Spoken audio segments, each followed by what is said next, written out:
ಸಾಮಾಜಿಕ ಪರಿಷತ್ ಶಾಲಾ ಸಭೆಯನ್ನು ಇವತ್ತು 18-22 ಶಾಲೆಯಲ್ಲಿ ಒಂದು ಕಾರ್ಯಕ್ರಮಕ್ಕೆ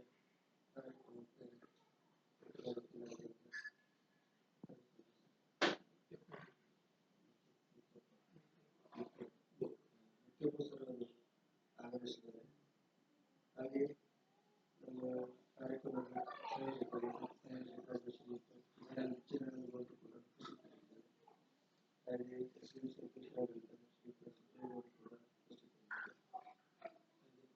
ಹಾಗೆ ಎಲ್ಲ ಸದಸ್ಯರು, ಶಾಲಾ ಶಿಕ್ಷಕರು, ಅಂಗನವಾಡಿ ಶಿಕ್ಷಕಿಯರು, ಶಾಲಾ ಸಿಬ್ಬಂದಿಗಳು ಎಲ್ಲರಿಗೂ ಕಾರ್ಯಕ್ರಮಕ್ಕೆ ಸ್ವಾಗತವನ್ನು ಕೊಡ್ತೇವೆ. ಸ್ವಾಗತ ರೂಪವನ್ನು ಪ್ರಾರಂಭ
ಸಾಮಾಜಿಕ ಪರಿಸರದ ಶಾಲಾ ಸಭೆಯಲ್ಲಿ ಮೂರನೇ ದಿನ 2 ದಿನ ಮೊನ್ನೆ ದಿನ ಮನೆಗೆಲ್ಲ ಭೇಟಿ ಮಾಡಿದ್ದು. ಮೊದಲ ಶಾಲೆಯಲ್ಲಿ ಅವರು ಮಕ್ಕಳನ್ನ ಸಂದರ್ಶನ ಮಾಡಿದ್ದಾರೆ. ಇವತ್ತೊಂದು ಸಭೆಯನ್ನು ಇಟ್ಕೊಂಡಿದ್ದಾರೆ. ಈ ಒಂದು ಸಭೆಯನ್ನು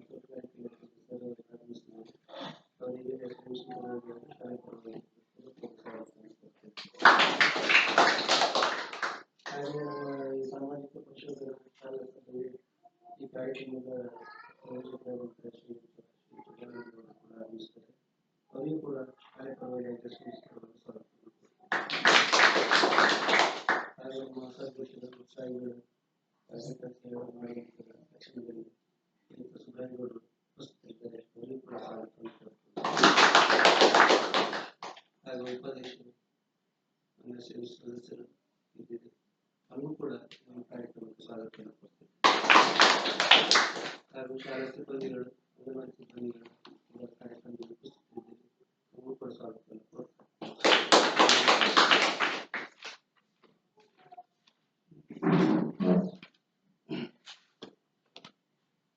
ನಮಸ್ಕಾರ. ಈ ದಿವಸ ಸಮಗ್ರ ಶಿಕ್ಷಣ ಕರ್ನಾಟಕ ಯೋಜನೆಯ ಸಾಮಾಜಿಕ ಪರಿಶೀಲನೆಯನ್ನ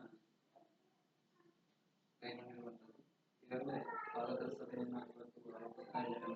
ಈ ಒಂದು ಪಾಲಕರ ಸಭೆ ಉಪಸ್ಥಿತಿರುವಂತ ಈ ಒಂದು ಪುಸ್ತಕಕ್ಕೆ ಉಪಸ್ಥಿತಿರುವಂತ ಹಿರಿಯ ತೋಟಗಾರಿಕಾ ನಿರ್ದೇಶಕರ ಪರವಾಗಿರುವಂತಹ ಮುತ್ತಪ್ಪ ಸರ್, ಹಾಗೆ ಈ ಒಂದು ಸಭೆ ಉಪಸ್ಥಿತಿರುವಂತ ಈ ಒಂದು ಶಾಲೆಯ ಕ್ಷಮಿಸಿ ಅಧ್ಯಕ್ಷರೇ, ಹಾಗೆ ಈ ಒಂದು ಶಾಲೆಯ ಶಿಕ್ಷಕರು, ಹಾಗೆ ಶಾಲೆಯ ಸಹ ಶಿಕ್ಷಕರೇ, ಹಾಗೆ ಅದರಿಂದ ಎಲ್ಲ ಗೌರವಿತ ಸದಸ್ಯರು, ಹಾಗೆ ಅಂಗನವಾಡಿ ಕಾರ್ಯಕರ್ತರು, ಹಾಗೆ ಆಯಾವರೆ, ಹಾಗೆ ಮೂರು ವಿದ್ಯಾರ್ಥಿಗಳು. ಈಗಾಗಲೇ ಸಮಗ್ರ ಶಿಕ್ಷಣ ಕರ್ನಾಟಕ ಯೋಜನೆಯ ಸಾಮಾಜಿಕ ಪರಿಶೀಲನೆ ಮಾಡಲಿಕ್ಕೆ ಹಾಗೆ ಸಾಮಾಜಿಕ ಪರಿಶೀಲನೆ ನಿರ್ದೇಶನಾಲಯ ಬೆಂಗಳೂರು, ಹಾಗೆ ಜಿಲ್ಲಾ ಸಾರ್ವಜನಿಕ ಶಿಕ್ಷಣ ಇಲಾಖೆ, ಹಾಗೆ ತಾಲೂಕು ಸಾರ್ವಜನಿಕ ಶಿಕ್ಷಣ ಇಲಾಖೆ ಹೊನ್ನಾವರ, ಹಾಗೆ ತಾಲೂಕು ಪಂಚಾಯತ್ ವತಿಯಿಂದ ಈ ಒಂದು ಸಾಮಾಜಿಕ ಪರಿಶೀಲನೆ ಮಾಡಲಿಕ್ಕೆ ನಮಗೆ ವೇಳಾಪಟ್ಟಿಯಂತೆ ಈ ಒಂದು ಶಾಲೆಗೆ 13ನೇ ತಾರೀಕಿಂದ ಪ್ರಾರಂಭವಾಗಿ ಇಲ್ಲಿವರೆಗೆ ಅಂದ್ರೆ 3 ದಿವಸಗಳ ಕಾಲ ನಮಗೆ ಈ ಒಂದು ಸಾಮಾಜಿಕ ಪರಿಶೀಲನೆ ಮಾಡಲಿಕ್ಕೆ ಈ ಒಂದು ಶಾಲೆಯನ್ನ ಆಯ್ಕೆ ಮಾಡಿಕೊಟ್ಟಿದ್ದಾರೆ. ಅದರಂತೆ ಈ ಒಂದು ಶಾಲೆಗೆ ಭೇಟಿ ನೀಡಿ ಈ ಒಂದು ಸಮಗ್ರ ಶಿಕ್ಷಣ ಕರ್ನಾಟಕ ಯೋಜನೆಯ ಸಾಮಾಜಿಕ ಪರಿಶೀಲನೆ ಮಾಡಿರುವುದು. ಸಮಗ್ರ ಶಿಕ್ಷಣ ಕರ್ನಾಟಕ ಯೋಜನೆ ಬಗ್ಗೆ ಹೇಳಬೇಕಂತಂದ್ರೆ ನಮ್ಗೆ ಗೊತ್ತಿದೆ, ಈ ಯೋಜನೆ 2018-19ರಿಂದ ಪ್ರಾರಂಭವಾಗಿದೆ. ಈ ಒಂದು ಯೋಜನೆ ಬರುವ ಪೂರ್ವದಲ್ಲಿ ನಮ್ಮ ಶಾಲೆಗೆ ಅಭಿವೃದ್ಧಿ ದೃಷ್ಟಿಯಿಂದ ಸಾಕಷ್ಟು ಯೋಜನೆಗಳು ಬಂದು ಹೋಗಿದೆ. ಈಗಾಗಲೇ ಸರ್ವ ಶಿಕ್ಷಣ ಅಭಿಯಾನ ಇರ್ಬೋದು, ರಾಷ್ಟ್ರೀಯ ಮಾಧ್ಯಮಿಕ ಶಿಕ್ಷಣ ಅಭಿಯಾನ ಮತ್ತು ಶಿಕ್ಷಕರ ಶಿಕ್ಷಣ, ಈ 3 ಕೇಂದ್ರ ಪ್ರಾಯೋಜಿತ ಯೋಜನೆಯಿಂದ ಈ ಒಂದು ಸಮಗ್ರ ಶಿಕ್ಷಣ ಕರ್ನಾಟಕ ಯೋಜನೆಯನ್ನ ಜಾರಿ ತಂದಿರುವುದು. ಇದರ ಉದ್ದೇಶ ಏನಂತಂದ್ರೆ ಈಗಾಗಲೇ ನಾವು ಅಂಗನವಾಡಿಯವರು ಮತ್ತೆ ಇಲ್ಲಿವರೆಗೆ ಶಾಲೆ ಶಿಕ್ಷಣ ಅಂದ್ರೆ 1ರಿಂದ 5ನೇ ತರಗತಿ ತನಕ ಯಾಕೆ ಕಲಿಬೇಕಂತಂದ್ರೆ ಈ ಒಂದು ಉದ್ದೇಶ ಏನಂತಂದ್ರೆ ಕ್ರೀಡಾಸ್ಥರಿಂದ 12ನೇ ತರಗತಿವರೆಗೆ ಸಮಾನವಾದ ಶಿಕ್ಷಣವನ್ನು ಕೊಡ್ಲಿಕ್ಕೆ ಅಂದ್ರೆ ಈ ಒಂದು ಸಮಗ್ರ ಶಿಕ್ಷಣ ಕರ್ನಾಟಕ ಯೋಜನೆಯಲ್ಲಿ ಗುರಿಯನ್ನು ಇಟ್ಕೊಂಡಿದೆ. ಅಂದ್ರೆ ಯಾವುದೇ ಒಂದು ವಿಂಗಡಣೆ ಮಾಡದೆ ಒಂದೇ ಏಕರೂಪದ ಶಿಕ್ಷಣವನ್ನು ಕೊಡ್ಲಿಕ್ಕೆ ಈ ಒಂದು ಸಮಗ್ರ ಶಿಕ್ಷಣ ಕರ್ನಾಟಕ ಯೋಜನೆ ಜಾರಿ ಮತ್ತೆ ಇದರಲ್ಲಿ ಸಮಾನ ಶಿಕ್ಷಣ ಅಂತಂದ್ರೆ ಈಗಾಗಲೇ ಇದು ಗಂಡು ಮತ್ತು ಇಬ್ಬರಿಗೂ ಸಮಾನ ಶಿಕ್ಷಣ ಕೊಡುವಂಥದ್ದು, ಉಚಿತವಾಗಿ ಶಿಕ್ಷಣವನ್ನು ಕೊಡುವಂಥದ್ದು, ಲಿಂಗ ಅಸಮಾನತೆಯನ್ನು ಹೋಗಲಾಡಿಸುವಂಥದ್ದು ಈ ಯೋಜನೆ ಮುಖ್ಯ ಉದ್ದೇಶ ಇಟ್ಕೊಂಡು ಈ ಒಂದು ಸಮಗ್ರ ಶಿಕ್ಷಣ ಕರ್ನಾಟಕ ಯೋಜನೆಯನ್ನು ಜಾರಿ ತಂದಿರುವುದು. ಇದು ಮುಖ್ಯವಾಗಿ ಇದರ ಯೋಜನೆಯನ್ನ ಏನಂತಂದ್ರೆ ಶಾಲೆಯ ಕಾರ್ಯಕ್ಷಮತೆ ಮತ್ತು ಕಲಿಕಾ ಫಲಿತಾಂಶವನ್ನು ಹೆಚ್ಚಿಸುವಂಥದ್ದು ಮತ್ತೆ ಶಿಕ್ಷಣ ಗುಣಮಟ್ಟವನ್ನು ಸುಧಾರಿಸುವಂತಹ ಗುರಿಯನ್ನು ಇಟ್ಟುಕೊಂಡು ಈ ಒಂದು ಯೋಜನೆಯನ್ನ ಜಾರಿ ತಂದಿರುವುದು. ಇದರಲ್ಲಿ ಮುಖ್ಯವಾಗಿ ಸಮಗ್ರ ಶಿಕ್ಷಣ ಕರ್ನಾಟಕ ಯೋಜನೆಯಲ್ಲಿ ನಾವು ಇದರ ಉದ್ದೇಶ ಏನಂತಂದ್ರೆ ಯಾರು ಮಕ್ಕಳು ಶಾಲೆಯಿಂದ ಹೊರಗಡೆ ಇರಬಹುದು, ಯಾರು ಶಿಕ್ಷಣದಿಂದ ವಂಚಿತರಾಗಬಾರದು ಎನ್ನುವ ದೃಷ್ಟಿಯಿಂದ ಈ ಒಂದು ಸಮಗ್ರ ಶಿಕ್ಷಣ ಕರ್ನಾಟಕ ಯೋಜನೆಯಲ್ಲಿ ಮಕ್ಕಳನ್ನ ಶಾಲೆಗೆ ಕರೆತರುವಂಥದ್ದು ಮತ್ತೆ ಮಕ್ಕಳ ದಾಖಲಾತಿಯನ್ನ ಹೆಚ್ಚಿಸುವಂಥದ್ದು, ಹಾಜರಾತಿಯನ್ನ ಹೆಚ್ಚಿಸುವಂಥದ್ದು ಈ ಯೋಜನೆಯ ಮುಖ್ಯ ಉದ್ದೇಶವನ್ನು ಇಟ್ಕೊಂಡು ಈ ಯೋಜನೆಯನ್ನ ಜಾರಿ ತಂದಿರುವುದು. ಮುಖ್ಯವಾಗಿ ಇಲ್ಲಿ ಏನಂತಂದ್ರೆ ಕೆಲವು ಮಕ್ಕಳು ಅಂತಂದ್ರೆ ಶಾಲೆಯಿಂದ ಹೊರಗಿದ್ದು ಅವರಿಗೆ ಯಾವುದೊಂದು ಶಿಕ್ಷಣವನ್ನ ಕೊಡದೇ ಇರುವಂತಹ ಸಂದರ್ಭಗಳು ಬರ್ತವೆ. ಮತ್ತೆ ಅವರು ಮುಂದೆ ಏನಂತಂದ್ರೆ ಅವರ ಜೀವನವನ್ನ ನಡೆಸಿಕೊಡ್ಲಿಕ್ಕೆ ಸಾಧ್ಯವಾಗದೇ ಇರುವಂತಹ ಪರಿಸ್ಥಿತಿಗಳು ಮತ್ತೆ ಬಡತನ ಕೂಡ ಅದು ಕಾರಣವಾಗಿರಬಹುದು. ಹಾಗಾಗಿ ಅದನ್ನ ಹೋಗಲಾಡಿಸ್ಲಿಕ್ಕೆ ಈ ಒಂದು ಸಮಗ್ರ ಶಿಕ್ಷಣ ಕರ್ನಾಟಕ ಯೋಜನೆಯನ್ನ ಜಾರಿ ತಂದಿರುವುದು. ಇದರಲ್ಲಿ ಮುಖ್ಯವಾಗಿ ಅಂತಂದ್ರೆ ಸಮಗ್ರ ಶಿಕ್ಷಣ ಕರ್ನಾಟಕ ಯೋಜನೆಯಲ್ಲಿ ತಮ್ಗೆ ಗೊತ್ತಿದೆ ಈ ಯೋಜನೆಯಲ್ಲಿ ಎಷ್ಟು ಅನುದಾನಗಳು ಬರ್ತವೆ, ಎಷ್ಟು ಮಕ್ಕಳಿಗೆ ಸೌಲಭ್ಯಗಳನ್ನ ಕೊಡ್ತಾ ಇದೆ ಅನ್ನೋ ಬಗ್ಗೆ ಗೊತ್ತಿದೆ. ಸರ್ಕಾರಿ ಶಾಲೆಗಳಲ್ಲಿ ಈ ಒಂದು ಯೋಜನೆಯಲ್ಲಿ ಸಾಕಷ್ಟು ಮಕ್ಕಳಿಗಾಗಿ ಮತ್ತು ಈ ಒಂದು ಶಾಲೆಗಾಗಿ ಅನುದಾನಗಳು ಬಿಡುಗಡೆ ಆಗ್ತದೆ. ಇದರಲ್ಲಿ ಮುಖ್ಯವಾಗಿ ಅಂತಂದ್ರೆ ಮಕ್ಕಳಿಗೆ ಕೊಡುವಂತದ್ದು ಮಕ್ಕಳಿಗೆ ಉಚಿತವಾಗಿ ಪಠ್ಯಪುಸ್ತಕವನ್ನು ಅಂದ್ರೆ ಶಾಲೆ ಪ್ರಾರಂಭದಲ್ಲಿ ಪಠ್ಯಪುಸ್ತಕವನ್ನ ಕೊಡುವಂತದ್ದು ಇದೆ ಸಮಗ್ರ ಶಿಕ್ಷಣ ಕರ್ನಾಟಕ ಯೋಜನೆ. ಮತ್ತೆ ಅದರಿಗೆ ಸಂಬಂಧಪಟ್ಟಂತೆ ಸಮಗ್ರ ಶಿಕ್ಷಣ ಕರ್ನಾಟಕ ಯೋಜನೆಯಲ್ಲಿ ಮಕ್ಕಳಿಗೆ ಸಮವಸ್ತ್ರವನ್ನು ಅಂದ್ರೆ ಉಚಿತವಾಗಿ ಕೊಡುವಂತದ್ದು ಇದೆ. ಮಕ್ಕಳಿಗೆ 2 ಜೊತೆ ಸಮವಸ್ತ್ರವನ್ನ ಕೊಡುವಂತದ್ದು. ಮತ್ತೆ ಮಕ್ಕಳಿಗೆ ಕೊಡುವಂತದ್ದು ಶೂಸಾಕ್ಸ್ ಕೂಡ ಕೊಡುವಂತದ್ದು. ಶೂಸಾಕ್ಸ್ಗಳಲ್ಲಿ ಮುಖ್ಯವಾಗಿ ಮಕ್ಕಳಿಗೆ ಯಾವುದು ಅನುಕೂಲವಾಗ್ತದೆ ಅಂದ್ರೆ ಈ ಮಳೆಗಾಲ ಸಂದರ್ಭದಲ್ಲಿ ಹೆಚ್ಚಿನದಾಗಿ ಸ್ಯಾಂಡಲ್ ಅನ್ನ ಹೆಚ್ಚಿನದಾಗಿ ಯೂಸ್ ಮಾಡ್ಕೊಳ್ಳುವಂಥದ್ದು. ಸ್ಯಾಂಡಲ್ ಅನ್ನು ಕೊಡ್ಲಿಕ್ಕೆ ಕೂಡ ಅವಕಾಶ ಇರುವಂತದ್ದು. ಇದು ಗುಣಮಟ್ಟದ ಒಂದು ಸ್ಯಾಂಡಲ್ ಕೂಡ ಕೊಡ್ಲಿಕ್ಕೆ ಸರ್ಕಾರದಿಂದ ಆ, ಕೊಡ್ತಾ ಇದೆ. ಅದ್ರ ಜೊತೆ ಕೂಡ ಈಗಾಗಲೇ ಸಮಗ್ರ ಶಿಕ್ಷಣ ಕರ್ನಾಟಕ ಯೋಜನೆಯಲ್ಲಿ ಸಾರಿಗೆ ಭತ್ಯೆ ಕೂಡ ಕೊಡ್ಲಿಕ್ಕೆ ಅವಕಾಶ ಇದೆ ಮಕ್ಕಳಿಗೆ. ಸಾರಿಗೆ ಭತ್ಯೆ ಅಂತಂದ್ರೆ ಹಿರಿಯ ಪ್ರಾಥಮಿಕ ಶಾಲೆ ಅಂತಂದ್ರೆ 1 ಕಿಲೋಮೀಟರ್ ಇಂದ ದೂರ ಇದೆ. 1 ಕಿಲೋಮೀಟರ್ ದೂರ ಇದ್ರೆ ಅವ್ರಿಗೆ ಆ ಸಾರಿಗೆ ಭತ್ಯೆಯನ್ನು ಕೊಡ್ಲಿಕ್ಕೆ ಅವಕಾಶ ಇದೆ. ಹಿರಿಯ ಪ್ರಾಥಮಿಕ ಶಾಲೆ ಅಂದ್ರೆ 3 ಕಿಲೋಮೀಟರ್ ದೂರ ಇದೆ. 3 ಕಿಲೋಮೀಟರ್ ದೂರ ಇದ್ರೆ ಮಕ್ಕಳಿಗೆ ಸಾರಿಗೆ ಭತ್ಯೆಯನ್ನು ಕೊಡ್ಲಿಕ್ಕೆ ಅವಕಾಶ ಇದೆ. ಇನ್ನು ಪ್ರೌಢಶಾಲೆ ಅಂದ್ರೆ ಹೈಸ್ಕೂಲ್ ಹೋದ್ರೆ ಅವ್ರಿಗೆ 5 ಕಿಲೋಮೀಟರ್ ದೂರ ಇದ್ರೆ ಸಾರಿಗೆ ಭತ್ಯೆಯನ್ನು ಕೊಡ್ಲಿಕ್ಕೆ ಅವಕಾಶ ಇದೆ. ಇದರಲ್ಲಿ ಮುಖ್ಯವಾಗಿ ಅಂತಂದ್ರೆ ಇದರಲ್ಲಿ ಸಾರಿಗೆ ಭತ್ಯೆಯನ್ನ 6,000 ರೂಪಾಯಿ ಕೊಡ್ತಾರೆ. ಅದು ಸಾರಿಗೆ ಅಂತಂದ್ರೆ ಮಕ್ಕಳ ಒಂದು ಪ್ರಯಾಣವನ್ನ ಇದು ಮಾಡ್ತಾರೆ.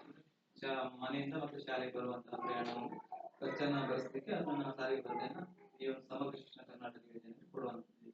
ಇದರಲ್ಲಿ ಏನಂತಂದ್ರೆ ಶಾಲೆಯವರಿಗೆ ಹತ್ರ ಇತ್ತು ಅಂತಂದ್ರೆ ಅಂದ್ರೆ ಶಾಲೆಯ ಮಕ್ಕಳು ಹಾಜರಾಗುವಂತ ಶಾಲೆಗಳು ಹತ್ರ ಇತ್ತು ಅಂತಂದ್ರೆ ಅವರಿಗೆ ಕೊಡಲಾಗುವುದು. ಅದರಿಂದ ಅಲ್ಲಿ ಯಾವ ಶಾಲೆ ಇಲ್ಲ, ಈ ಶಾಲೆಗೆ ಬರಬೇಕು ಅಂದ್ರೆ 1 ಕಿಲೋಮೀಟರ್ ದೂರ ಇದೆ ಅಂತಂದ್ರೆ ಅವರಿಗೆ ಒಂದು ಸಾರಿಗೆ ಭತ್ಯೆಯನ್ನು ಕೊಡ್ಲಿಕ್ಕೆ ಅವಕಾಶ ಇದೆ. ಇನ್ನು ವಿದ್ಯಾರ್ಥಿ ವೇತನ ಅಂದ್ರೆ ಈಗಾಗಲೇ ಬಹುಶಃ ನಾನು ನೋಡಿದ ಪ್ರಕಾರ ಎಲ್ಲಾ ಶಾಲೆಗಳನ್ನು ನಾವು ಗಮನಿಸಿದ್ವಿ. ಇದರಲ್ಲಿ ಏನಂತಂದ್ರೆ ಕರೋನಾ ನಂತರ ಹೆಚ್ಚಿಗೆ ವಿದ್ಯಾರ್ಥಿ ವೇತನ ಯಾರಿಗೂ ಬರ್ತಾ ಇಲ್ಲ ಅನ್ನೋದ್ರ ಬಗ್ಗೆ ನಾವು ಪಾಲಕರಿಂದ ಕೂಡ ಶಿಕ್ಷಕರಿಂದ ಕೂಡ ತಿಳ್ಕೊಂಡಿದ್ವಿ. ಇದರಲ್ಲಿ ಮುಖ್ಯವಾಗಿ ಯಾರು ಬರ್ತಾ ಇದೆ ಅಂತಂದ್ರೆ SC ST ಇವರಿಗೆ ಮತ್ತೆ ಅಲ್ಪಸಂಖ್ಯಾತ ಇವರಿಗೆ ಮಾತ್ರ ಒಂದು ವಿದ್ಯಾರ್ಥಿ ವೇತನ ಬರುವಂತದ್ದಿದೆ, ಬರ್ತಾ ಇದೆ. ವಿದ್ಯಾರ್ಥಿ ವೇತನ ಕೂಡ ಇದರಲ್ಲಿ ಕೊಡುವಂತದ್ದಿದೆ ಸಮಗ್ರ ಶಿಕ್ಷಣ ಕರ್ನಾಟಕ ಯೋಜನೆ.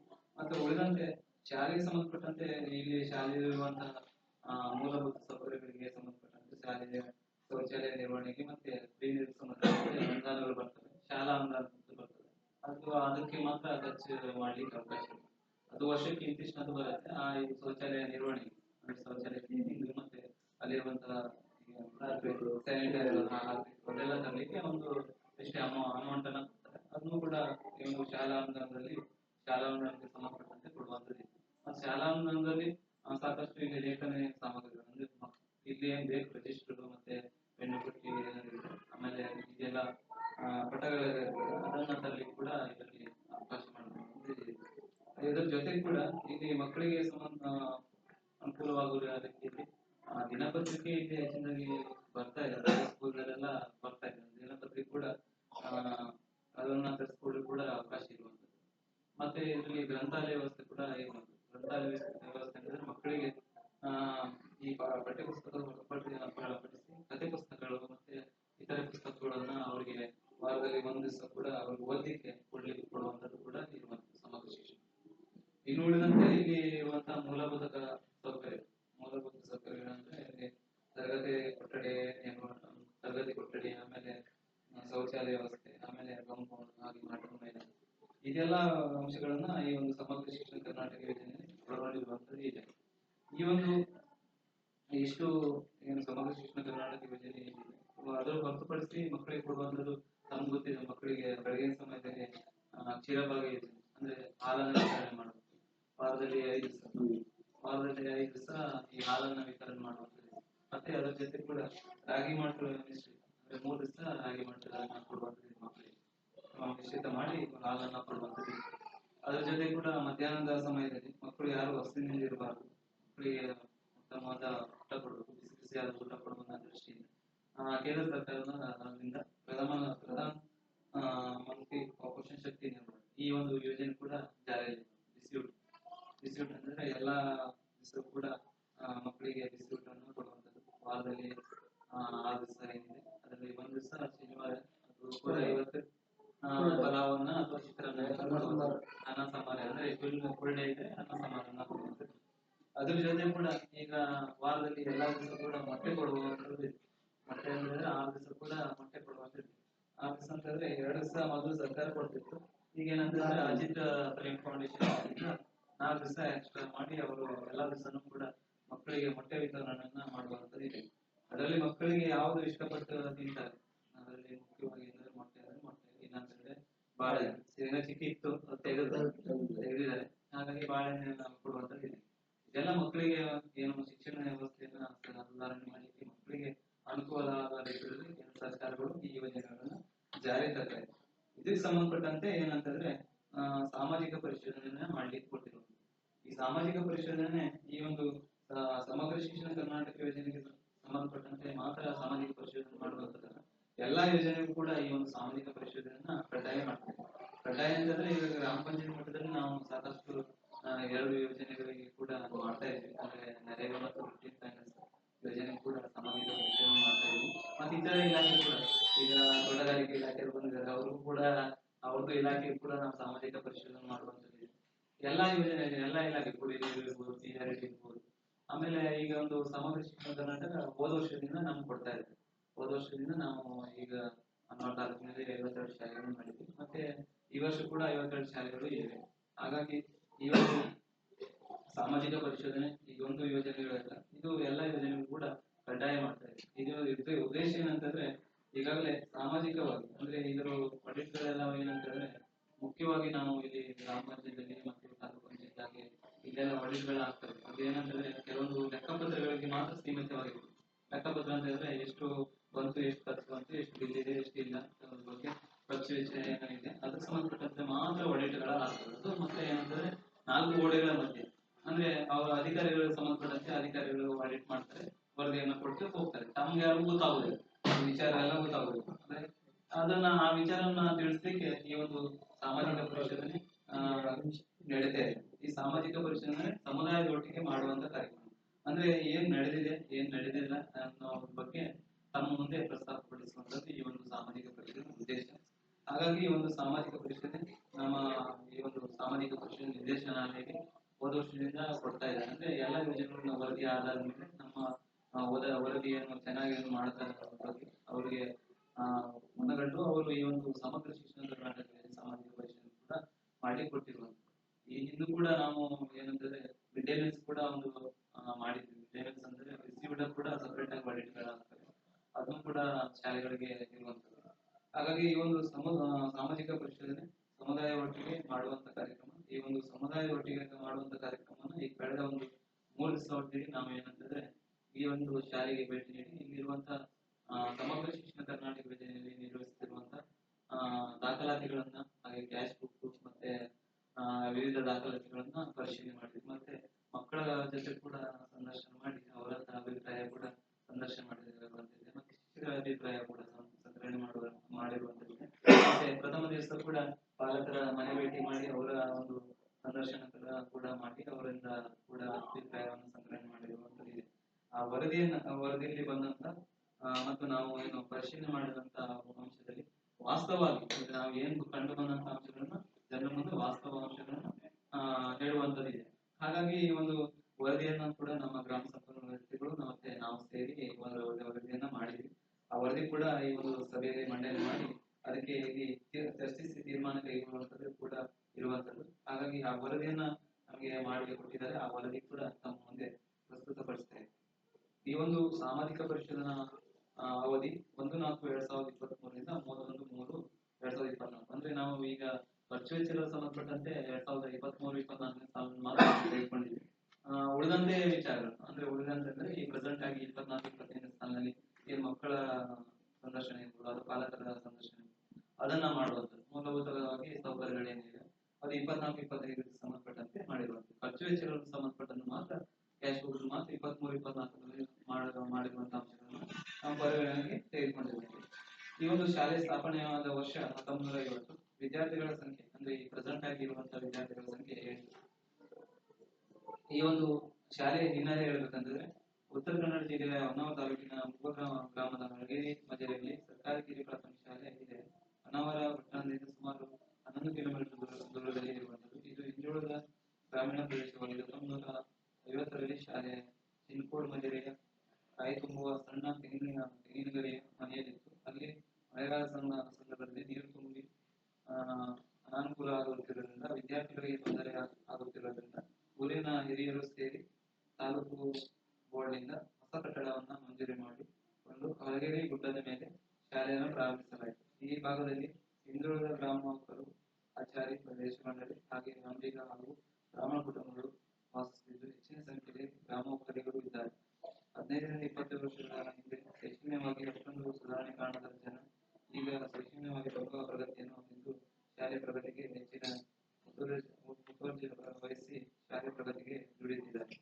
ಇನ್ನು ಶಾಲೆ ಶಾಲಾ ಅನುದಾನ ಸಂಬಂಧಪಟ್ಟಂತೆ ಈ ಒಂದು 23-24 ಸಾಲಿನಲ್ಲಿ ಬಂದಿರುವಂತಹ ಅನುದಾನಗಳು ಪ್ರಾರಂಭಿಸಬೇಕು 2748 ಇತ್ತು. ಶಾಲಾ ಅನುದಾನ ಜಮೆ ಆಗಿರುವಂತದ್ದು 12,500, ಸುಸ್ವಾಸ್ಥ್ಯ 2,915, ಪಂಚಸೌಲಭ್ಯ ಅಂದ್ರೆ ಕುಡಿಯುವ ನೀರು ಮತ್ತೆ ಶೌಚಾಲಯಕ್ಕೆ ಸಂಬಂಧಪಟ್ಟಂತೆ 10,536, ವಿದ್ಯಾಂಜಲಿ ಬ್ಯಾನರ್ ಅಂತ ಇದೆ, ಅದು ಕೂಡ 500 ರೂಪಾಯಿ ಜಮಾ ಆಗಿದೆ. ಮತ್ತೆ STMC ತರಬೇತಿ ಕೂಡ 500 ರೂಪಾಯಿ ಜಮಾ ಆಗಿದೆ. ಮತ್ತೆ ವಿಶೇಷ ಅಗತ್ಯಗಳ ಇವರಿಗೆ ಭತ್ಯೆ ಅಂತಂದ್ರೆ ಬೆಂಗಾಲ್ ಭತ್ಯೆ ಸ್ಕಾಲರ್ಶಿಪ್ ಅಂತ ಬರುವಂತದ್ದು, ಅದಕ್ಕೆ 4,000 ರೂಪಾಯಿ ಜಮಾ ಆಗಿತ್ತು. ಮತ್ತೆ ಬಡ್ಡಿ ಜಮಾ 170. ಇನ್ನು ಅನುದಾನ ಬಳಕೆ ಆಗಿರುವಂತದ್ದು ಶಾಲಾ ಅನುದಾನ 12,500, ಸುಸ್ವಾಸ್ಥ್ಯ ಅಂದ್ರೆ ಮಕ್ಕಳಿಗೆ ಸ್ಟ್ಯಾಂಡರ್ಡ್ ಅನ್ನು ಕೊಟ್ಟಿರುವಂತದ್ದು 7,915, ಸೌಲಭ್ಯ ಕುಡಿಯ ನೀರು ಮತ್ತೆ ಸ್ವಚ್ಛತೆಗೆ ನಿರ್ಮಾಣ ಸಂಬಂಧಪಟ್ಟಂತೆ 4,340, ವಿದ್ಯಾಂಜಲಿ ಬ್ಯಾನರ್ 500, STMC ತರಬೇತಿ 500, ವಿಶೇಷ ಅಗತ್ಯಗಳ ಮಕ್ಕಳು ಒಬ್ಬರಿದ್ದಾರೆ ಅವರಿಗೆ 4,000 ರೂಪಾಯಿನ ಕೊಟ್ಟಿರುವಂತದ್ದು. ಒಟ್ಟು 24,755 ರೂಪಾಯಿ ಖರ್ಚಾಗಿರುವಂತದ್ದು. ಉಳಿದಿರುವಂತದ್ದು 9,115. ಇನ್ನು 24-25 ಅಂದ್ರೆ ಕಳೆದ ವರ್ಷ ಹಾಜರಾತಿ ವಿವರ ಈ ರೀತಿ ಅಂದ್ರೆ ನಾವು ಅಂಗನವಾಡಿ ಕೂಡ ಇನ್ಕ್ಲೂಡಿಂಗ್ ತಗೊಂಡ್ವಿ. ಅದರಲ್ಲಿ ಅಂಗನವಾಡಿಯಲ್ಲಿ 12 ಮಕ್ಕಳಿದ್ರು. ಇನ್ನು ಉಳಿದಂತೆ 1ನೇ ತರಗತಿಯಲ್ಲಿ 1, 2ನೇ ತರಗತಿಯಲ್ಲಿ 3, ಹಾಗೆ 3ನೇ ತರಗತಿಯಲ್ಲಿ 1, ಹಾಗೆ 4ನೇ ತರಗತಿಯಲ್ಲಿ 1, ಹಾಗೆ 5ನೇ ತರಗತಿ 24 ಮಕ್ಕಳಿದ್ರು. ಅಂದ್ರೆ ಓದುವ 24-25 ಸಾಲಿನಲ್ಲಿ ಈ ವರ್ಷ ಭೇಟಿ ನೀಡಿದ್ದೇನೆ. ಈಗ ನಾವು ಭೇಟಿ ಮಾಡಿದ ದಿನಾಂಕದಂದು ಇದ್ದಂತ ದಾಖಲಾತಿ ವಿವರ ಅಂಗನವಾಡಿಯಲ್ಲಿ 10 ಮಕ್ಕಳಿದ್ದಾರೆ. ಹಾಗೆ 1ನೇ ತರಗತಿಯಲ್ಲಿ 2, 2ನೇ ತರಗತಿಯಲ್ಲಿ 1, 3ನೇ ತರಗತಿ 3, 4ನೇ ತರಗತಿ 1, ಒಟ್ಟು 5ನೇ ತರಗತಿಯಲ್ಲಿ 1, ಒಟ್ಟು 18 ಮಕ್ಕಳಿದ್ದಾರೆ. ಅಂದ್ರೆ ಅಂಗನವಾಡಿ ಸೇರಿ 18 ಮಕ್ಕಳು ಇರುವಂತದ್ದು. ಅದರಲ್ಲಿ ಹಾಜರಾತಿ ಇದ್ದಂಥದ್ದು 16, ಅಂದ್ರೆ ನಾವು ಭೇಟಿ ನೀಡಿದ ದಿನಾಂಕದಂದು 16 ಮಕ್ಕಳಿಗೆ ಹಾಜರಾತಿ ಇತ್ತು.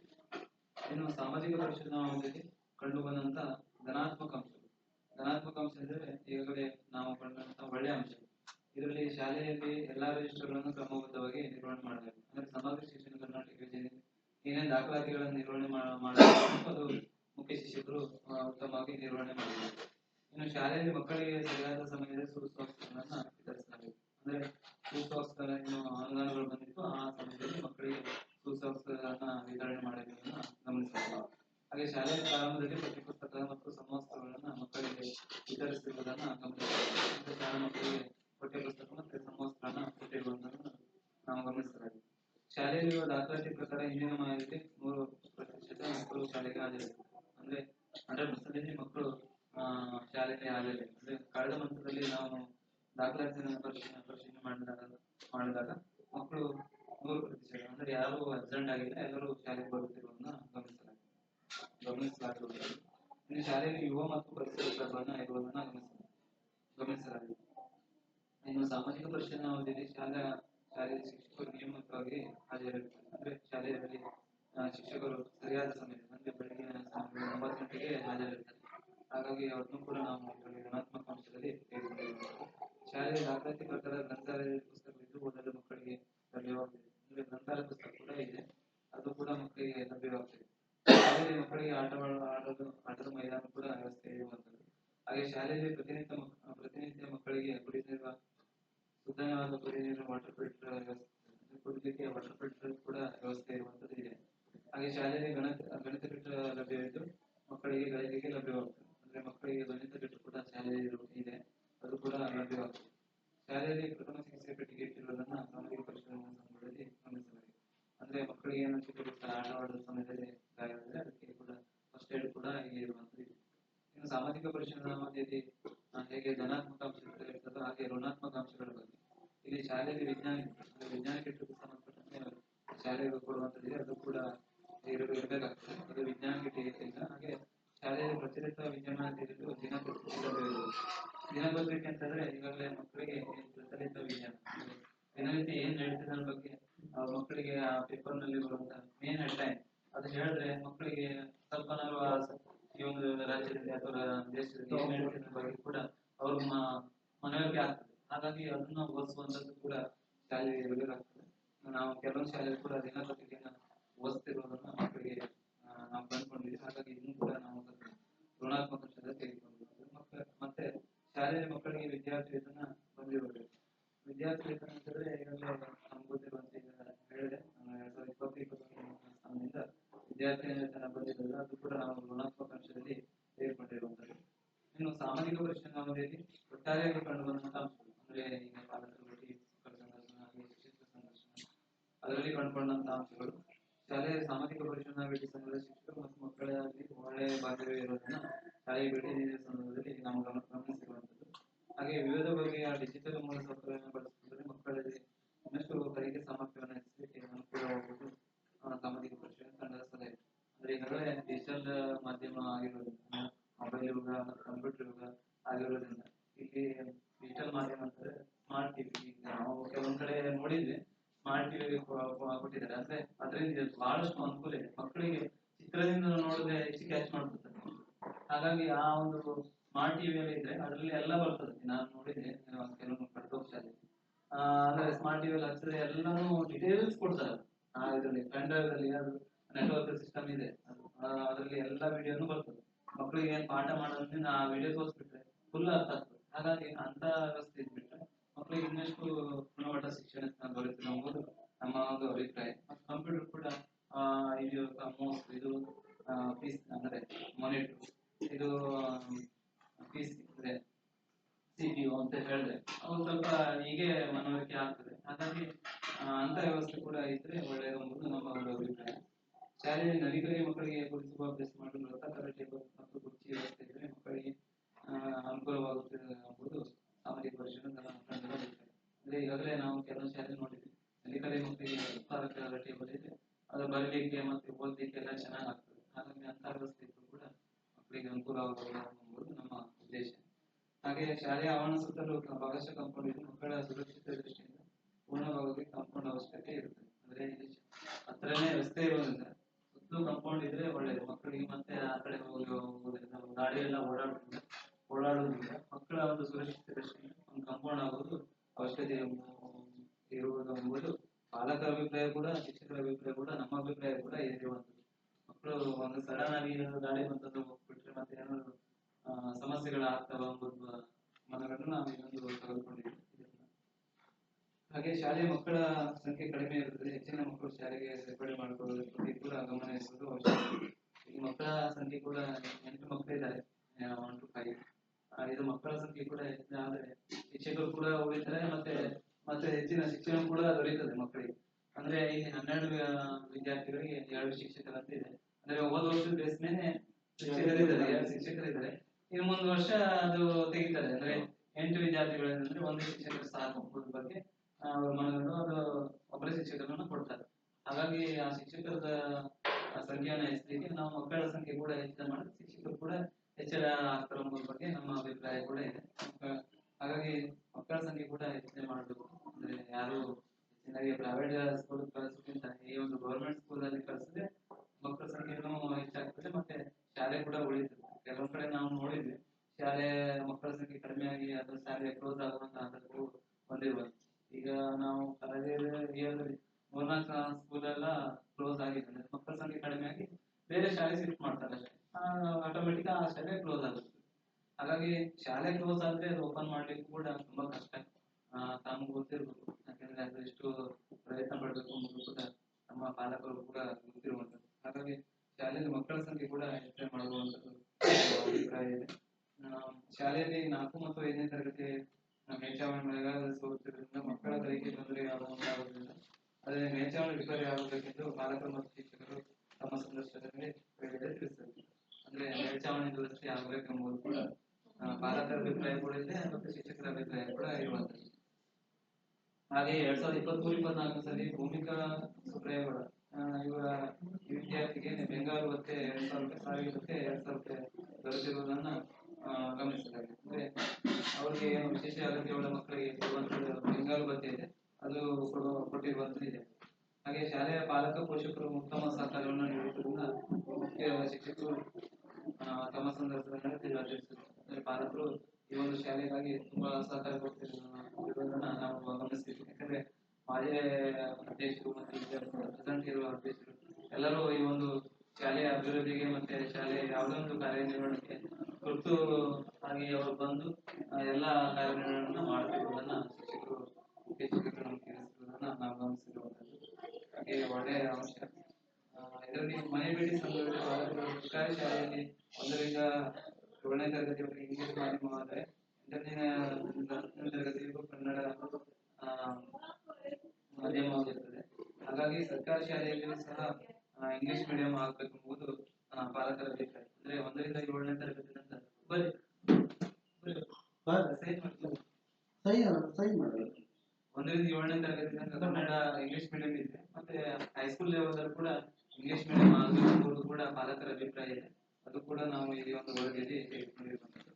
ಶಾಲೆಯಲ್ಲಿ ಗಂಡು ಮಕ್ಕಳು ಮತ್ತು ಹೆಣ್ಣು ಮಕ್ಕಳಿಗೆ ಶೌಚಾಲಯವಿದೆ. ಈ ಶೌಚಾಲಯ ಶಾಲೆಯ ಮುಂಭಾಗದಲ್ಲಿ ವ್ಯವಸ್ಥೆ ಆಚೆ ಇರುವುದರಿಂದ ವಾಹನಗಳು ಓಡಾಡುತ್ತಿದ್ದ ಮಕ್ಕಳಿಗೆ ಓಡಾಡಲು ಶೌಚಾಲಯಕ್ಕೆ ಹೋಗಿ ಬರಲು ಸುರಕ್ಷಿತವಾಗಿರದೇ ಇರುವುದನ್ನು ಶಾಲೆಯ ನಾವು ಗಮನಿಸಿರುವಂತದ್ದು. ಅಂದ್ರೆ ಶಾಲೆ ಶೌಚಾಲಯ ಆಚೆಗಿದೆ, ರೋಡ್ ಆಚೆಗಿದೆ. ಹಾಗಾಗಿ ಮಕ್ಕಳಿಗೆ ಸಡನ್ ಆಗಿ ಏನಾದ್ರು ಗಾಡಿ ಇರುವಂತಂದ್ರೆ ಅದನ್ನು ಕೂಡ ಸಮಸ್ಯೆ ಆಗುವಂತ ಸಂದರ್ಭಗಳಿದೆ. ಹಾಗಾಗಿ ಶೌಚಾಲಯ ಆ ಕಡೆ ಇರುವುದು ಈ ಕಡೆ ಬಂದ್ರೆ ಒಳ್ಳೇದು ಎಂಬುದು ನಮ್ಮ ಅಭಿಪ್ರಾಯ. ಅಂದ್ರೆ ಈ ಕಡೆ ಇದ್ರೆ ಮಕ್ಕಳಿಗೆ ಹೋಗಿ ಬರ್ಲಿಕ್ಕೆ ಅನುಕೂಲ. ಹಾಗೆ ಅಂಗನವಾಡಿ ಪ್ರತ್ಯೇಕವಾದ ಕೊಠಡಿ ವ್ಯವಸ್ಥೆ ಆಗಬೇಕು. ಮುಖ್ಯ ಶಿಕ್ಷಕರು ಸಂದರ್ಶನ ಅಂಗನವಾಡಿ ಕೂಡ ನಾವು ಅವರ ಅಭಿಪ್ರಾಯವನ್ನ ಸಂಗ್ರಹ ಮಾಡಿದಾಗ ಅವ್ರ ಮಕ್ಕಳಿಗೆ ಅಲ್ಲೇ ಕಳಿಸ್ತಾರೆ, ಅಲ್ಲೇ ಶೋರೂಮ್, ಅಲ್ಲೇ ಅಡುಗೆ ಮಾಡಬೇಕು. ಹಾಗೆ ಅದೊಂದು ಸಮಸ್ಯೆ ಇದೆ. ಹಾಗಾಗಿ ಅವ್ರಿಗೂ ಒಂದು ಸಪರೇಟ್ ಆಗಿ ಅಂಗನವಾಡಿ ಆದ್ರೆ ಒಳ್ಳೆಯದು ಎಂಬುದು ನಮ್ಮ ಅಭಿಪ್ರಾಯ. ಇಷ್ಟು ನಮ್ಮ ಸಾಮಾಜಿಕ ಪರಿಶೀಲನಾ ತಂಡದ ವರದಿ. ಈ ವರದಿಯಲ್ಲಿ ಮತ್ತೇನಾದ್ರು ಸೇರಿಸಿಕೊಳ್ಳುವುದಿದ್ರೆ ತಾವು ತಿಳಿಸಬಹುದು. ನಮ್ಮ ಸಲಹೆ ಸೂಚನೆಗಳ ಅಭಿಪ್ರಾಯಗಳನ್ನು ಕೂಡ ಸಂಗ್ರಹಣೆ ಮಾಡಲಿಕ್ಕಿದೆ. ಹಾಗಾಗಿ ಈ ಒಂದು ಸಾಮಾಜಿಕ ಪರಿಶೋಧನೆ ವರದಿಯನ್ನ ಮಂಡನೆ ಮಾಡಲಿಕ್ಕೆ ಹಾಗೆ ಸಾಮಾಜಿಕ ಪರಿಶೋಧನೆ ಬಗ್ಗೆ ಮಾತನಾಡಲಿಕ್ಕೆ ಅವಕಾಶ ಕೊಟ್ಟಂತ ತಮಗೆಲ್ಲರೂ ಬಂದಿಸ್ತಾನೆ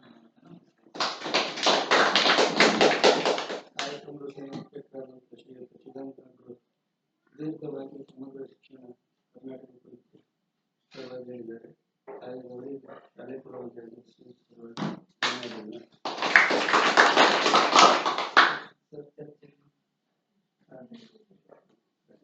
ಪಾಲಕರಿಗೆ ಏನಾದ್ರು ಚರ್ಚೆ ಇದ್ರೆ ಚರ್ಚೆ ವಿಷಯ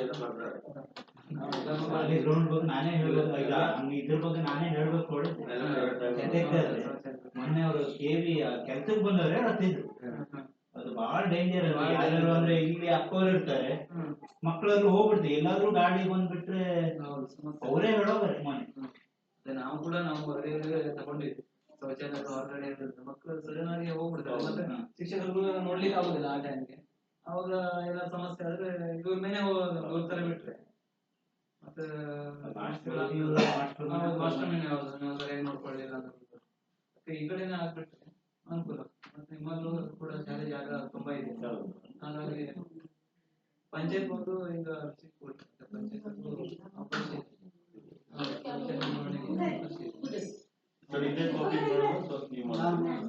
ಮಾಡಿ ಆ ಕಡೆ ಸಮಸ್ಯೆ ಅವ್ರು ಎಸ್ಟಿಮೇಟ್ ಮಾಡ್ಕೊಂಡೆಲ್ಲ ಹೋಗೋದು. ಮೇಡಮ್ ಬಂದಿತ್ತಲ್ಲ ಮಂಜೂರು ಮಾಡ್ಕೊಡ್ತೀನಿ ಹೇಳ್ಕೊಂಡು ಬಂದಿದ್ರೆ ನಾನು ಜಾಗ ಕೊಡ್ತೀನಿ ಅಂತ ಹೇಳಿದ್ದೆ. ಆಗ ಒಂದ್ಸಲ ಆಗ ಕಲ್ಲೆಲ್ಲ ಬಂದು ಬಿದ್ದಿ ಕಲ್ಲು ವಾಪಸ್ ತಗೊಂಡು ಅಂಗನವಾಡಿ ಸ್ಯಾಂಕ್ಷನ್ ಆಗಿತ್ತು. ಸರ್ 3-4 ಸಲ ಫಂಕ್ಷನ್ ಅದು ಏನು ತೊಂದ್ರೆ ಬಟ್ಟೆ ಬಂದು ಅವ್ರು ನೋಡ್ತಾ ಬಂದು ಏನೋ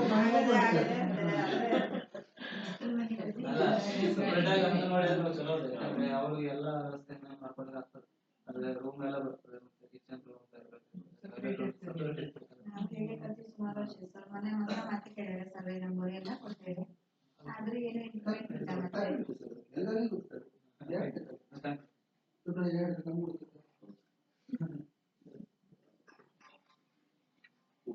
ನಾವು ಸ್ವಲ್ಪ ಮಧ್ಯೆ ಇರೋದ್ರಿಂದ ಇವರಿಗೂ ಸ್ವಲ್ಪ ಇದು ಅಲ್ಲಿ ಏನು ಹೇಳ್ಕೊಟ್ಟು ಪಾಪ ಇಲ್ಲಿ ಕೇಳ್ತಾರೆ. ದೊಡ್ಡ ಹೇಳ್ಕೊಡ್ಬೇಕು ಆ ಮಕ್ಕಳಿಗೆ ಜಾಸ್ತಿ ಇರ್ತಾರೆ.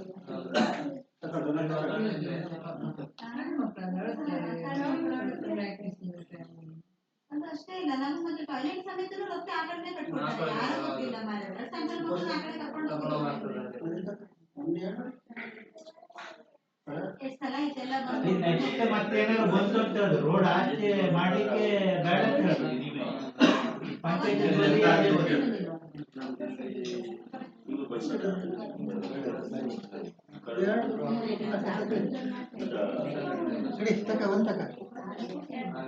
ಕೆಲವೊಂದು ಇದೆಲ್ಲ ಅವರೇ ಮಾಡ್ತಿದ್ದಾರೆ.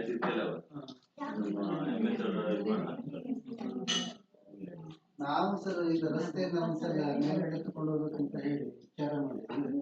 ರಸ್ತೆಯನ್ನು ತಪ್ಪಿಸುವ ಅಂತ ಹೇಳಿ ವಿಚಾರ ಮಾಡ್ಕೊಂಡು ಟೇಲರ್ ಇದ್ದಾಗ ನಾವು ಹೋಗ್ಬಿಟ್ಟು ಎಲ್ಲ ಲೆಕ್ಕ ಸಹಿತ ಮಾಡಿದ್ವಿ ಸರ್. ಆದ್ರೆ ರೋಡಲ್ಲಿ ಯಾವುದೇ ಜಗಳ ಮಾಡಾಗಿತ್ತು ಅವ್ರ ಹತ್ರ ಬಂದವ್ರಿಗೆ. ರೋಡಲ್ಲಿ ಯಾವುದೇ ಕಾರಣಗಳಿಲ್ಲ. ರೋಡ್ ಹೇಗೆ ಸಾಗಿ ಹೊಡಿಬೇಕಂತ ಹೇಳಿ ಅವ್ರು ಒಂದು ಕಡೆಗೆ ಆ ಕಡೆ ಹಾಕ್ಬೇಕು ನೋಡಿತ್ತು, ಅದು ಆಗುದಿಲ್ಲ ಅಂತ. ರೋಡ್ ಆ ಕಡೆನೂ ಜಾಗ ಇದೆ ಸರ್, ರೋಡ್ ಆ ಕಡೆನೂ ಜಾಗ ಇದೆ. ರೋಡ್ ಕ್ಲೋಸ್ ಮಾಡ್ಲಿಕ್ಕೆ ಆಗುದಿಲ್ಲ. ತಿಳಿದಿಲ್ಲ. ಈಗ ನಾವೇನಾಗಿದೆ ಕೇಳಿದ್ರೆ ರೋಡ್ ಈ ಕಡೆನೇ ಕಂಪೌಂಡ್ ಆಗ್ತದೆ, ನಾಳೆಗಳಲ್ಲಿ ಯಾವನಾರು ಬಂದು ಕಲ್ಲು ಹಾಕ್ತದೆ. ಮಸ್ತರೇ ನೀವೇನ್ ಮಾಡ್ತಿದ್ದೀರಿ? ತಿಳಿದಿಲ್ಲ. ಪಂಚಾಯತ್ ಲೆಟರ್ ಮಾಡ್ತೀನಿ. ಸಮಸ್ಯೆ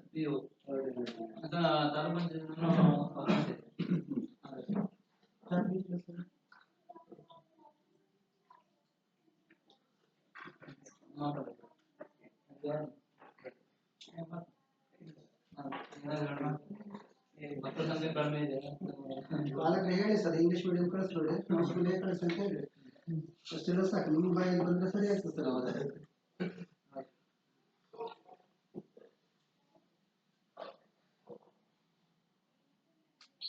ಸರ್ಕಾರಿ ಶಾಲೆಯಿಂದ ಎಷ್ಟು ಬೆನಿಫಿಟ್ ಇದೆ ಎಂಬುದು ನಿಮಗೆ ಗೊತ್ತಿದೆ.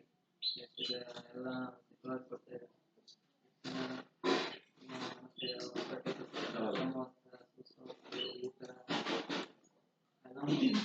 ಎಲ್ಲ ಫ್ರೀ ಆಗೋದು ಬೇಡ ಸರ್ ಅಂತ ಮಾಡ್ತೀವಿ. ನಮ್ಗೆ ಅಂಗನವಾಡಿಯವರಿಗೆ ಅಂಗನವಾಡಿಯವರಿಗೆ ಬೇಕಾಗ್ತದೆ, ಸ್ವಲ್ಪ ಮಕ್ಕಳು ಕೂತ್ತಾರೆ, ಹಾಗಾಗಿ ಅಂಗನವಾಡಿಯವರಿಗೆ ಬೇಕಾಗ್ತದೆ. ಮಕ್ಕಳು ಅಷ್ಟೇ ಬಿಟ್ಟು ಮತ್ತೆ ಮಕ್ಕಳಿಲ್ಲ ಸರ್, ಚಿಕ್ಕವರು. ಹೇಳ್ಬೇಕಂತ ನಮ್ಮ ಮಕ್ಕಳೇ ಕಡಿಮೆ ಸರ್. ಈಗ ಏನಾಗಿದೆ ಕೇಳಿದ್ರೆ ಸರ್, ವಾಸ್ತವಿಕ ಒಂದು ಗಂಡು ಮಗು ಫಸ್ಟ್ ಹುಡ್ತಾರಂತ ಕೂಡಿ ಎಲ್ಲ ಕಡೆ ಹೆಣ್ಣಾಯ್ತು ಒಂದು ಪತ್ರ ಆಯ್ತು ಯಾಕೆ ಕೇಳಿದ್ರೆ ಒಂದೇ ಟೈಮ್ ನಾವು ಗಣತಿ ಮಾಡ್ಬೇಕು. ಒಂದೊಂದು 4-5 ಮಕ್ಕಳು ಇದ್ದು ಸರ್. ಆವಾಗ ಗಣತಿ ಮಾಡ್ಬೇಕಾದ್ರೆ, ಮನೆ ಗಣತಿ ಮಾಡ್ಬೇಕಾದ್ರೆ, ಮಕ್ಕಳು ಗಣತಿ ಮಾಡ್ಬೇಕಾದ್ರೆ 4-5 ಮಕ್ಕಳು ಸಿಗ್ತಿದ್ವಿ. ಈಗ ಮಕ್ಕಳ ಸಂಖ್ಯೆನೇ ಜಾಸ್ತಿ. ಮಕ್ಕಳ ತಕ ಬಂದು ತಕ ಬರೋದು. ನಮಗೂ ಇನ್ಕಮ್ ಕೇಳಿದ್ರು, ನಿಮ್ಗೆ ಏನಾದ್ರು ಗರ್ಭಿಣಿ ಬಾಳಂತೇಳಿ ಕಡಿಮೆ ಆಯ್ತದ್ರು ನಾವ್ ಎಂತ ಮಾಡುದು ಸರ್? ಗರ್ಭಿಣಿ ಬಾಳಂತೇಳಿ ಕಡಿಮೆ ಎಂತ ಮಾಡ್ತಿದ್ರೆ ನೀವು ಸರಿಯಾಗಿ ಹೇಳಿಲ್ಲ ಅವರಿಗೆ ಎಂತ ಮಾಡುದು ನಿಮಗೆ? ಆಚೆ ಕಡೆ ಕಟ್ಟಿದವರೆಲ್ಲ ಆರೋಗ್ಯ ಇಲಾಖೆಗೆ ಹೋಗಿ ಎಲ್ಲ ಮಗು ಸಾಕು ಆಪರೇಷನ್ ಮಾಡಿಸ್ಕೊಂಡ್ರು. ಮೀಟಿಂಗ್ ಅಲ್ಲಿ ನಾವು ನಿಲ್ಸಿದ್ರೆ ನೀವು ಸರಿಯಾಗಿ ಅವರಿಗೆ ಒಳ್ಳೆ ಕೊಡ್ಲಿಲ್ಲ, ಈ ಗರ್ಭಿಣಿ ಇಲ್ಲ ಬಾಳಂತೇಳಿಲ್ಲ ಅಂತಾರೆ. ಎಂತ ಮಾಡುದು ಇದಕ್ಕೆ? ಅದಕ್ಕೆ ಹೇಳಿದೆ ಆರೋಗ್ಯ ಇಲಾಖೆ ಸಮಸ್ಯೆ ನಮ್ಮದಲ್ಲ ಅಂತ ಹೇಳುದಿಲ್ಲ. ಹ್ಯಾಂಗ್ ಮಾಡಿದ್ರು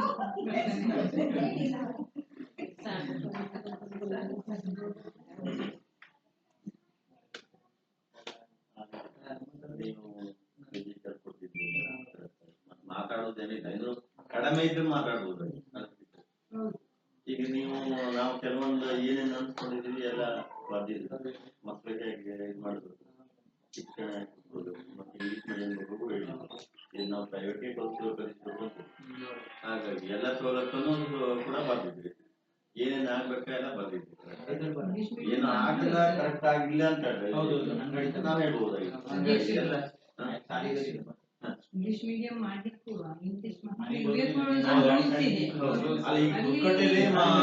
ತುರ್ಕಟ್ಟೆಲಿ ಕೊಟ್ರೆ ಇಷ್ಟು ಮಕ್ಕಳು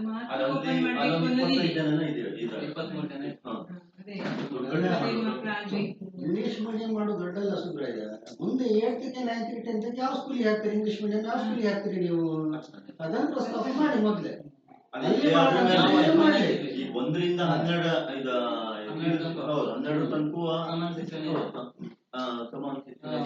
ಏನಾಗ್ತದೆ ಗೊತ್ತಿಲ್ಲ, ವರದಿಯಲ್ಲಿ ಉಳಿತದೆ ಕೆಲವೊಂದು. ಅರ್ಥ ಮಾಡ್ತಾರೆ ಮಾಡುದಿಲ್ಲ ಅದು. ಯಾಕಂದ್ರೆ ಹೈಸ್ಕೂಲ್ ಬಹಳ ಸಮಸ್ಯೆ ಇದೆ ಸರ್. ಇಂಗ್ಲಿಷ್ ಮೀಡಿಯಂ ಮಾಡೋದು ಸರ್, ಅಲ್ಲಿ ಸಬ್ಜೆಕ್ಟ್ ಒಬ್ಬರು ಟೀಚರ್ ಕೊಡ್ಬೇಕಾಯ್ತು ಸರ್. ಅಲ್ಲಿ ಇಲ್ಲೇನ್ ಹೇಳ್ತಾರೆ ಕೇಳಿ, ಇಂಗ್ಲಿಷ್ ಮೀಡಿಯಂ ಮಾಡ್ಕೊಂಡ್ರೆ ಟೀಚರ್ ಇಲ್ಲ, ನೀವು ಮಾಡ್ಕೊಂಡು ಹೋಗ್ರಿ ಸರ್.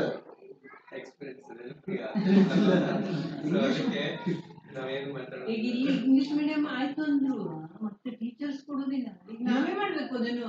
ಟೀಚರ್ ಇಲ್ಲ, 2 ವರ್ಷ ಇಲ್ವಾ ಈಗ? ಮತ್ತೆ ಡೈರೆಕ್ಟ್ ಇಂಗ್ಲಿಷ್ ಸ್ಟಾರ್ಟ್ ಮಾಡಿದ್ರೆ ಮಕ್ಕಳಿಗೆ ಅರ್ಥ ಆಗುದಿಲ್ಲ, ಹೇಳ್ಬೇಕು. ಇಲ್ಲಿ ನಿಯರ್ ಬೈ ಮತ್ತೊಂದು ಸ್ಕೂಲ್ ಪುಕ್ಕಟ್ಟೆ ಇದೆ ಸರ್ ಈ ಇಲ್ಲಿ ಕನ್ನಡ ಕನ್ನಡಿಗೆ ಇದೆ, ಕನ್ನಡದಲ್ಲಿ ಇದೆ. ಅಲ್ಲೆಲ್ಲ ಇಂಗ್ಲಿಷ್ ಮೀಡಿಯಂ ಕನ್ನಡ ಇಲ್ಲ, ಎಲ್ಲ ಕನ್ನಡ. ಈಗ ಸರ್ ನಮ್ಮ ಈ ಏರಿಯಾಕ್ಕೆ 5 ಬಸ್ ಬರ್ತದೆ, ಪ್ರೈವೇಟ್ ಬಸ್.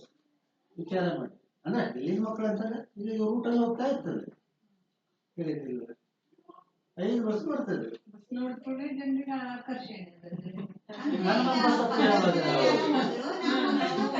ನನ್ನ ಬಸ್ ಹತ್ತಿರ ಅಲ್ಲ ಸರ್, ಅಲ್ಲೇ ಕಳಿಸು ಮಕ್ಕಳು ಟಿಪ್ ಟಾಪ್ ಮಾಡಿ ಕಳಿಸ್ತಾನೆ. ನಮ್ಮ ಸ್ಕೂಲಿಗೂ ಕಳಿಸ್ಬೋದು ಮಕ್ಕಳು ಹಂಗ್ ಮಾಡಿ, ಯಾರು ಮಾಡುದಿಲ್ಲ.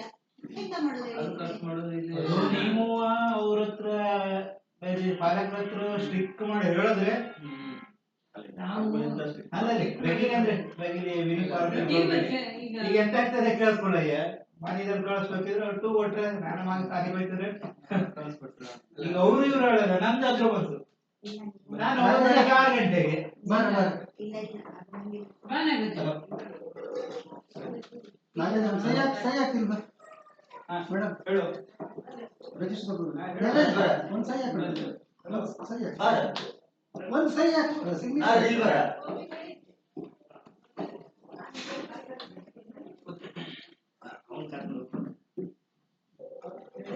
ರಿಜಿಸ್ಟರ್